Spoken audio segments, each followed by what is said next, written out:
Live pictures here. Look at that as a wildfire rages through hundreds of acres in the Hollywood Hills. At least 200 burned so far. The LA Zoo forced to move more than 1,000 animals now in danger, and mandatory evacuations are in effect for homes and Griffith Park, which holds some of the most famous landmarks in the city. Firefighters now launching an aggressive attack against the blaze, and they are in the thick of it. At least 5 different companies on the scene trying to get this blaze under control, which, as I said, has covered at least hundreds of acres. What are they going to do with the animals in the zoo there? We have got reporters on the scene trying to get their arms around the situation, including our own William LaJeunesse, who has been out there this morning. William, what is the latest from the scene? Well, the latest is this thing has tripled in size in the last 12 hours. I'm going to step out of the frame. The head of the fire, you can see right over my shoulder. They just started water bombing.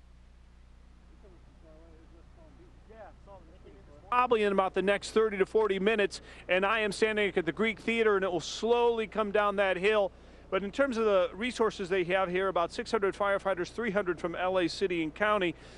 They do have a suspect in custody, technically. The guy is at a burn center, about a 20-year-old who they believe disposed of his cigarette in a careless manner. That individual is going to be detained and is being questioned. But the conditions here, I can't tell you how bad they are. In terms of, we have basically a record heat yesterday, 97 degrees.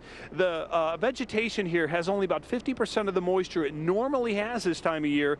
As a consequence, this stuff goes up. It's just very, very tinder dry. And of course, we have a drought, or 80% below normal in terms of rainfall.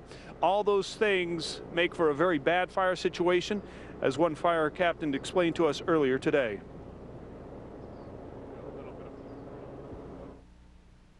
We're dealing with very rugged terrain where hand crews are having a hard time getting access to the fire, so we're depending on aircraft for much of it. The winds are blowing embers, which can cause the fire to travel a long distance and threaten more homes. Now, the firefighters last night were working through the night until at least midnight with the helicopters, again, dropping retardant because this fire crept into a neighborhood called Los Feliz. 300 individuals had to be evacuated from their homes. Firefighters were right up against the homes as they were dropping retardant and water as well, and they stopped them. No structures lost. So far, the only damage has been a bridge inside Griffith Park. But the major locations in terms of the LA Zoo, the Griffith Park Observatory, the Greek Theater, the Gene Autry Museum. I mean, this is the largest urban park in America, and it is dotted throughout with a lot of structures and very historic places. A 1926 merry-go-round that was saved. The fire came within 100 yards of that. But indeed, firefighters have their hands full today, Megan, and we'll be on it all day. Back to you. Jeunesse, unbelievable pictures. We are going to stay on this throughout the morning with updates in just a bit, especially on the condition of those animals and what they are doing, as well as those who have homes nearby. At least 600 acres evacuated so far. Thank you, William. On the opposite coast, Megan, dealing with another matter there, northern Florida. Folks there trying to get out as well. The largest wildfire in Georgia's history crossing the state line. Dozens of fires burning up and down the tinder dry state, and smoke can be seen as far away as Miami. There are worries now that Florida firefighters may need backup soon. Live from America's Newsroom, Orlando Salinas is in Stark, Florida this morning. Orly, how goes it? Bill, hey, look, unless you've been living under a rock here in Florida, you know this place is bone dry. I'm going to step out of the way just like William did. Look, we got fire trucks here from St. Lucie County. These folks, West Palm Beach, pulled up this morning, Martin County. This place is getting very busy. Folks around South Georgia, Southwest Florida, South Florida, Central Florida, watching hundreds of fires burn. We are at Hope Baptist Church here in Stark. As you said, this is the media staging area. Inside right now, they are holding organizational meetings with a variety of agencies from around the state. I believe there may be 1 or 2 federal folks in there as well. I can tell you that this is the media staging area. There are several counties around our location: Bradford, Clay, Alachua, Baker. More than 1,000 people have been evacuated. Not all wanted to leave their homes, but it was a mandatory get out of here order. The fires in some areas have come within just a few miles, just a few yards in some cases. The big number that fire officials are talking about: 210 different fires in Florida, over 43,000 acres. That's about 77 square miles. That's just Florida. Southeast Georgia's been fighting a couple of huge fires, Bill. 100,000 acres, about 160 square miles. It was the second smaller fire, though, about 30,000 acres. That one spilled over into Florida yesterday in Baker County, town of Taylor. 300 homes evacuated yesterday. The fire burned through about 9 miles in 4 awfully fast hours.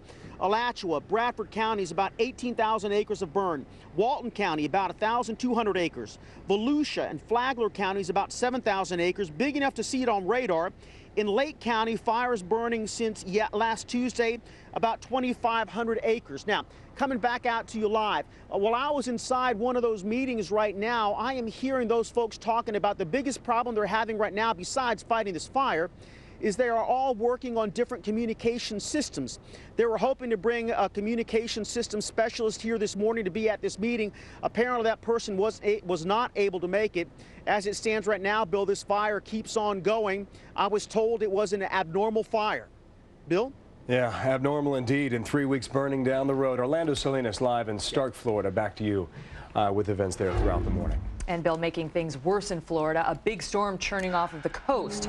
Forecasters worried it could actually hamper firefighting efforts down there.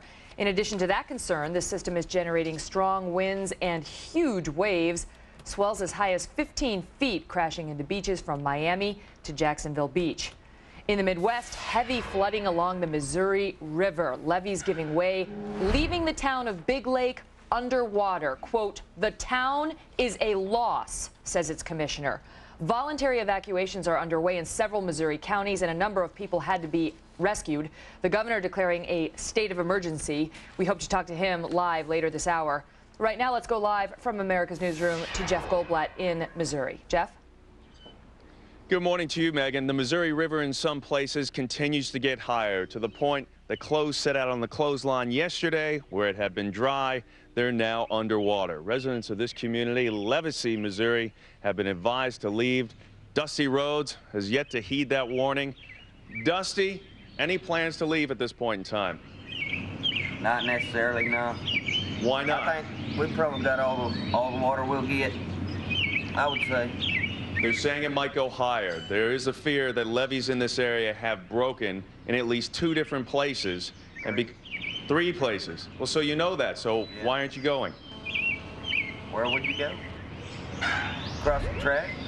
These are flood-prone areas, but have you seen the water ever this high? No, it's the highest I've ever seen it. How long have you been living here for? 8 years. At one point, the water did get this high and even higher. That was 1993 when you had record flooding here in Levacy and across the Midwest, some of the most devastating floods in U.S. history. That flood, it killed 48 people and caused $18 billion in damage. They're saying this round of flooding, not as bad as 93, but in some places could come pretty close. Levacy, it seems, is under the gun, and it could get that close. Are you watching things, Dusty, still? Watching it from my front door, my back door. No electricity. Any kids in there? No, just me and my cat. Okay, well, stay safe back there. For all the wrong reasons, I guess it could be said Dusty Rhodes now has a houseboat. We're here in Levacy throughout the day watching the Missouri River. Again, levees have broken in at least 2 different places here along this stretch of the Missouri River. Now back to you in New York. Wow, Jeff Goldblatt, you have certainly gotten